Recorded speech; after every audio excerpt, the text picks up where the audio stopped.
December 28th. The people walking in darkness have seen a great light.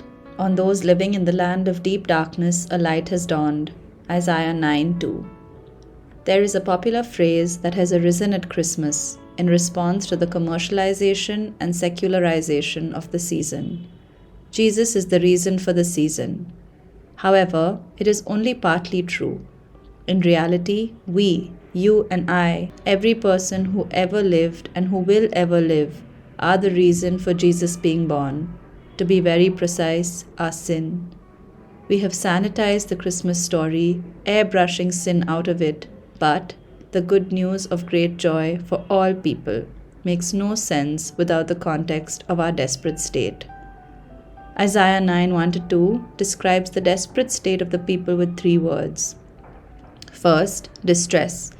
We are in a state of suffering, anguish, and pain caused by the consequences of our sin and the sin of others. The good news is that Jesus came to bind up the brokenhearted. Second, darkness. We are lost in the darkness of sin and ignorance and blindness, often not even aware of how doomed we are. The good news is that Jesus came to seek and to save the lost. Third, death. We are condemned to both spiritual and physical death, in this life and for eternity. The good news is that Jesus came to give us abundant life. God's solution for a world lost in sin was to send His only Son. The Incarnation reveals the heart of the Trinity. First, we see the love of the Father. The oft-repeated complaint is, if God is so loving, what is He doing about suffering and evil? Well, He has done something. He has sent His Son. Second, we see the lowliness of the Son. Before Jesus poured out His life on the cross, He poured Himself out in the Incarnation. He humbled Himself in coming as a man, and that too in circumstances that were lowly by the standards of the world. Third, we receive life by the Spirit.